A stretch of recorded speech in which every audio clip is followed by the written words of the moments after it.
where the SHA thoughts find out, and every conversation explores the art of thinking beyond the obvious. And today I have my special guest. He's the author of the book Start with What If. Well, no other than Mr. Doug Fleener. Thank you, Daniel. Welcome, Mr. Doug on Abstract Essay. Can you please introduce me more about yourself that I can? Sure. My name is Doug Fleener. I am the former director of retail for Bose Corporation. I have been coaching and consulting for over 20 years, and I love to help people change and grow. And most important is keep things simple. I'm a big believer that there is brilliance in simplicity. Simple but brilliant. And thank you so much for sharing your knowledge and wisdom to the world, Mr. Doug. Thank you. So the title start with what if is powerful. Why do you believe that simple act is asking what if is such a potent catalyst for change, especially when so many of us are thought to seek definitive answers? Well, when I went to write this book, one of the things I looked at is what are all the different moments in my life, both large and small, that change happened and growth happened. Sometimes forced upon me, sometimes by my choice. But I tried to go back and look and see and what were all those elements.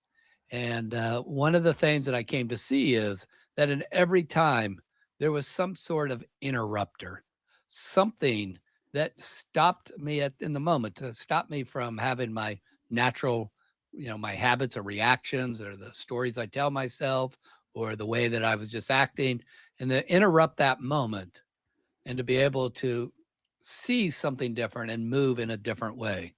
And so I believe that that interruption is just such an important part. And so the what if question is important as long as it's within the framework of first stopping the interruption, or as I will say, the pause. Most people use what if questions to look backwards. What if I hadn't gotten married? What if I hadn't gotten that degree? Excuse me. Mhm. But I believe that what if can just give us whole different perspective and options when we ask that question. Indeed. What if we have four eyes? So, this book frames questions as a tools for immediate change. Can you share a moment where a single what if question you asked yourself led to a tangible shift in your life or work almost instantly? Well, I'll share the very first one, which I think was so important. The very first one was actually asked by someone else.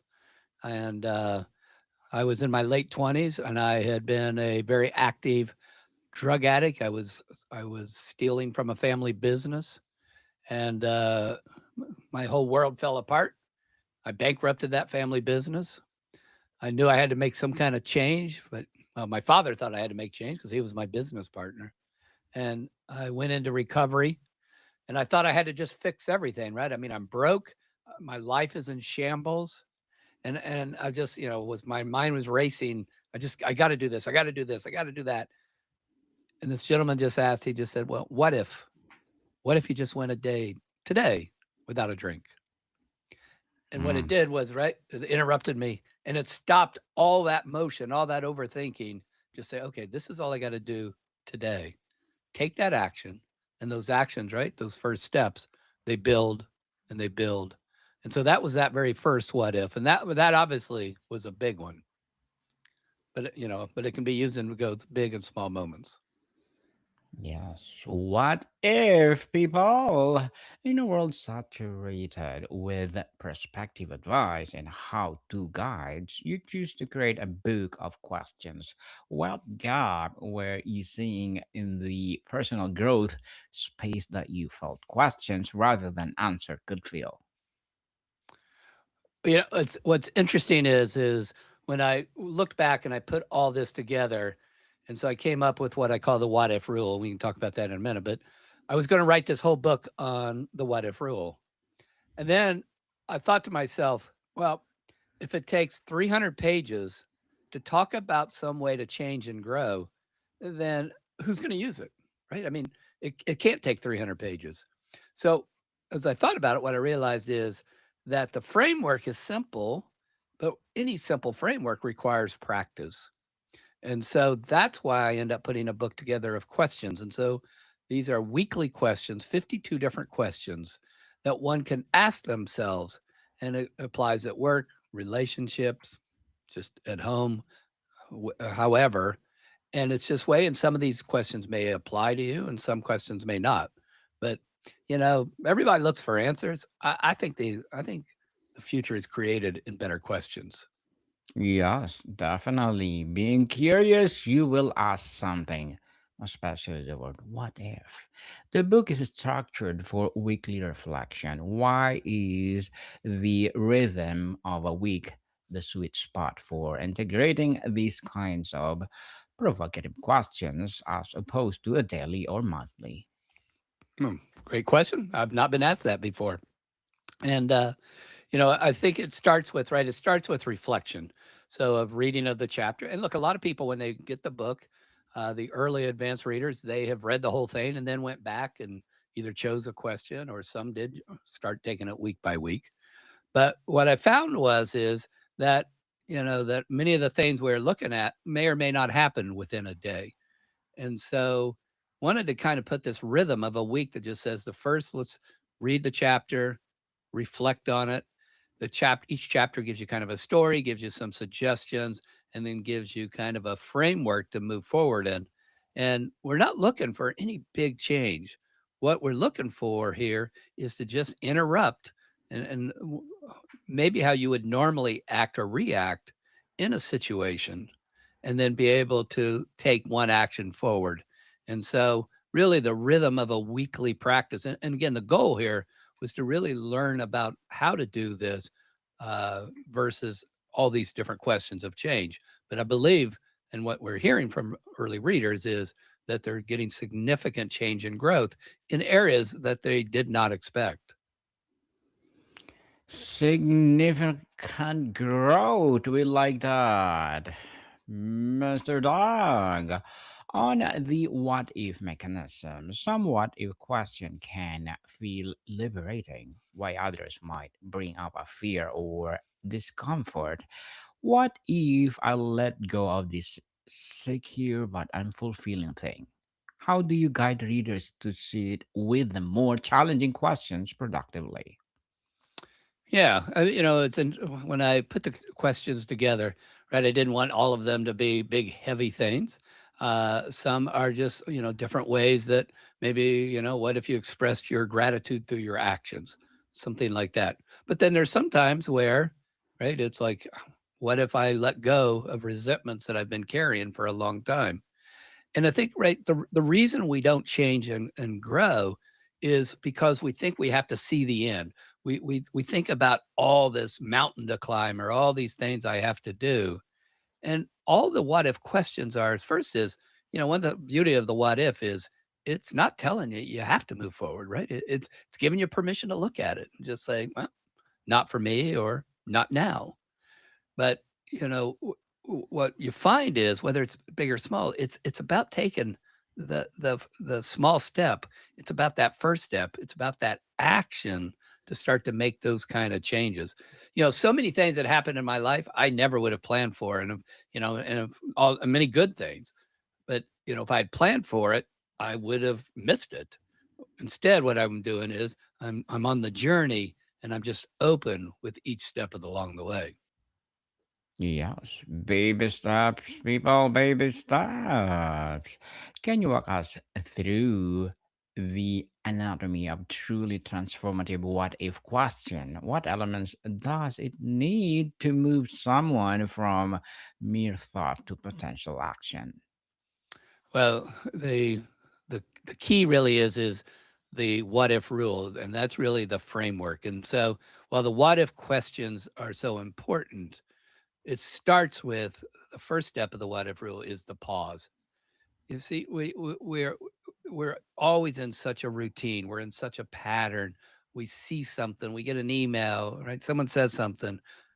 Our responses become automatic, right? Because that's our makeup of so many years and time at a job and what have you. And so the what if really has to start with just pausing and interrupting. And then that what if question gives you an opportunity to really look and see a situation from another angle, right? To see that there's always other perspectives and there's always options, but we have to stop first to be able to do that. And to me, that's almost kind of the secret sauce in this whole thing is someone says something, instead of just respond, pause. If you got an idea, pause, think about what are the other options that are available. And that's by asking the what if question. And we like the what if question because it looks forward, not backwards. Indeed, not backward. People, not backwards. You encourage readers to try on a question like trying on new clothes. How does Mhm. the shift mindset from needing the final answer to simply exploring a possibility free us from analysis paralysis? Mm. You know, I'm a big believer, right, that action has a way of revealing our options, right? And so, like say, the more, if I have analysis paralysis, yeah, it's good to look at different options. But the key is to move forward, pick one and move forward. Rarely does it have to always be the right one, but it's that first step that then gets you moving.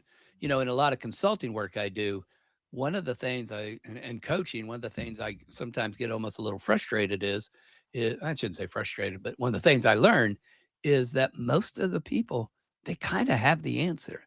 They kind of know, but they're not ready to take that first step out of fear, out of worries that they're going to miss something else.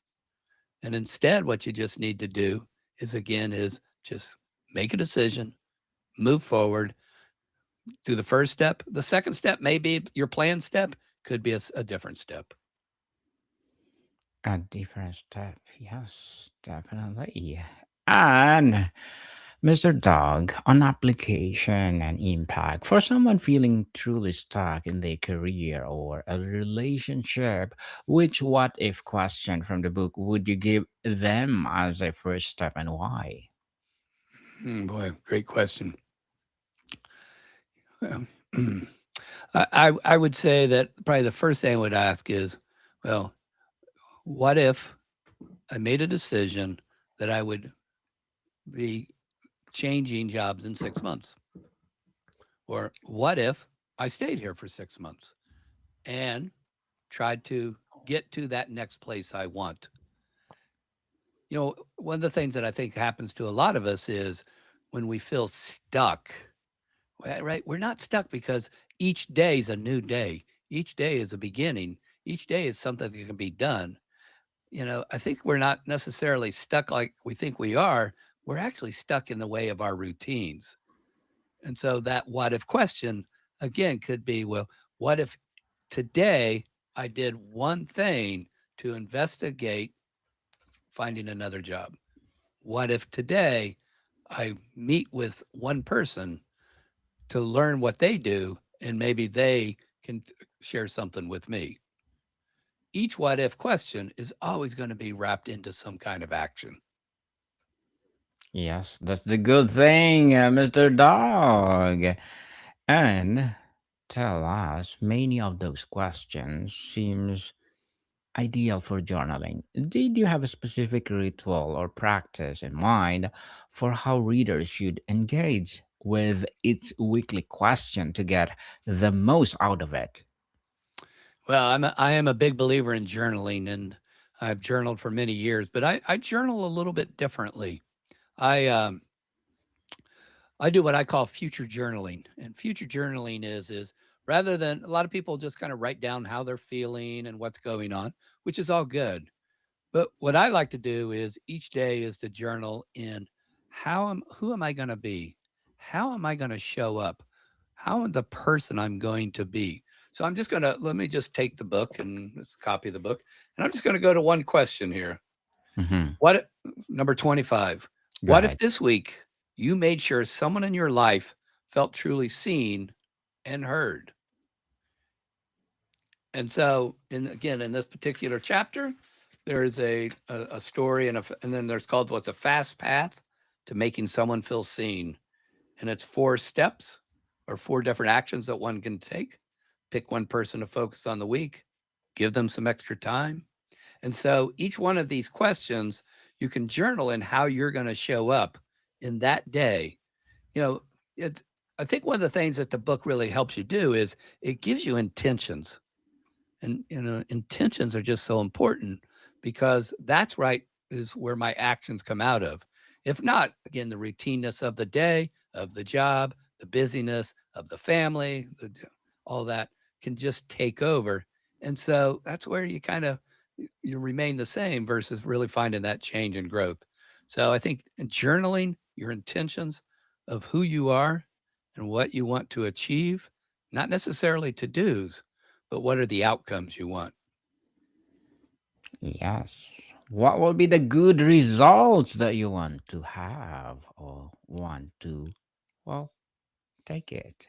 Mm. The book promises growth. How do you define growth in this context? Is it always about outward action or it can be an internal shift in perspective? No doubt it. And, I think one of the things that, people talk a lot about, like, I want to grow by 1%. Uh, my math isn't very good, so I'm not sure what that 1% would be. So for me, I think it's about the very simple thing is, can I be a little bit better than I was yesterday? And it can be in any other area, right? It can be as a parent, it can be uh, as a as a partner, it can be in your job. But for me, growth is just like, what am I doing today to be just a little bit better than I am yesterday? One of the ways I kind of like to look at my life is that I'm never sitting still. I'm either through my actions on a daily basis, I'm either moving towards something or I'm moving away from something. So I'm moving closer to happiness or I'm moving away from happiness. I'm moving towards that, getting that promotion, that new job, or I'm moving away from it. And right. And so if you're not moving forward, if you're sitting still, then you're probably moving backwards. And that's where, again, intentions and actions and the right questions can really help you in that growth. Mr. Doug, as an author, what are your short term and long term goals? I'm sorry, say that again. What are your short term and long term goals, Mr. Doug, as an author? For me personally, Yes, please. yeah. Uh, you know, short term, each day, again, on a daily basis. My goals really are on a daily basis of I want this book in a lot of hands. I wanted this book to be read by people. I want them to experience it. And so each of my short term goals, right? This is achieving one of them, the opportunity to be on your wonderful podcast. Long term, long term goal, what I want to be is just to really be a good person. And as much as that sounds, some people are like, don't you want to make X amount of money? Luckily, I'm at an age that I've achieved a lot of the things I wanted to achieve. And that's why it was so important for me to share. A good person indeed, and good luck to you goals, Mr. Dog, and looking forward for more success. And what would be your piece of advice for those people out there want to be an author like you? Right. Just right. I mean, I think this is my third book, but I'd done a ton of writing before that. For almost 15 years, I published a daily newsletter. I have published a weekly newsletter for 20 some years, except for a break where I ran a company. And even there, I wrote a newsletter for them. And I think the key is just to write, to write, to write, and really get used to finding and writing in your voice. I think the thing is, what was interesting is it took me, I don't know, 15 years between the first book and the second book. And, Daniel, the biggest lesson I learned, you know why it took so long? Mm-hmm. Because I didn't get What? started. Okay. Procrastinated? Yeah. Yeah. Or just wasn't, again, I was doing a lot of other writing. I just hadn't necessarily put it together in a book. But, the other advice I give is for me, is the way I write a book is I just write every day until it's done. Not all day, every day, but I get a streak going. And I think in this particular book, I think took me 38 days to write. And thank you for sharing to the world, Mr. Dog. And thank you for that advice. And can you please recommend a book or books that influence your journey? Well, boy, that's there's been a lot of books, but I would say that there was a time when I was at Bose Corporation where we were in the midst of growing, and we were talking a lot about leadership. And there's a lot said about leadership, but I just needed something really foundation. So this is a book. So I went to the bookstore. This was pre Amazon days, and went to the leadership section. And one book stood out, and it was called The Leadership Challenge by Jim Pouzes and Barry Posner. And the reason that book had such a big impact on me is that it was a study of leaders. It wasn't a theory of leaders. And and so they had looked at leadership from nonprofits, from the business world, and that book's been updated numerous times. But if you're interested, especially in any kind of leadership, that book changed my life. Well, thank you for that recommended book, Mr. Dog. For the skeptic who says, asking what if is just daydreaming, it doesn't pay the bills, how would you respond? That asking questions, let's start with what if is daydreaming. Yes. Mm.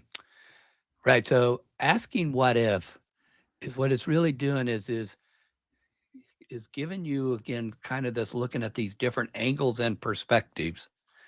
And so you're right that if you just come up with a different idea, a different angle, a different option, and you do nothing, then nothing changes, right? Right. Yes. Right. An idea without action or knowledge, even without action, has no value.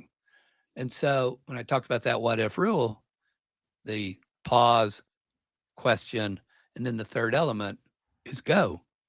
And so it's really so much about taking an action based on the answers that you've come up with and you're asking the what if questions.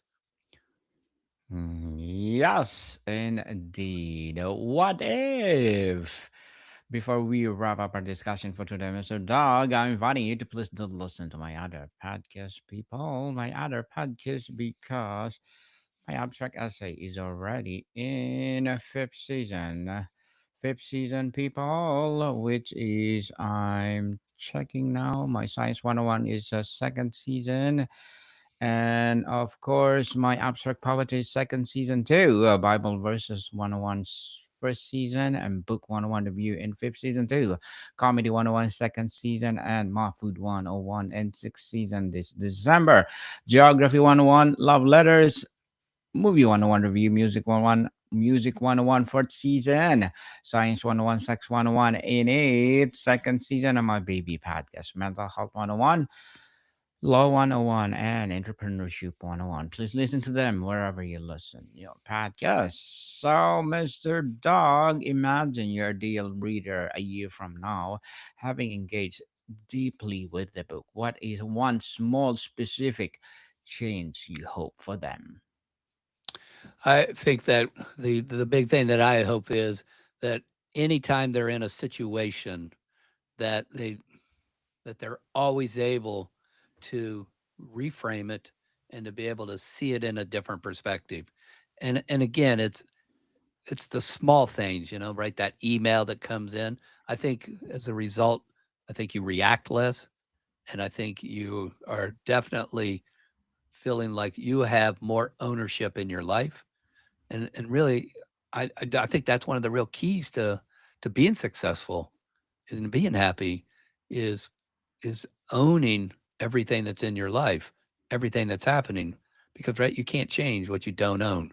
So I think they'll have that higher ownership and they'll have that higher feeling of moving forward on a daily basis and looking forward to what the day brings.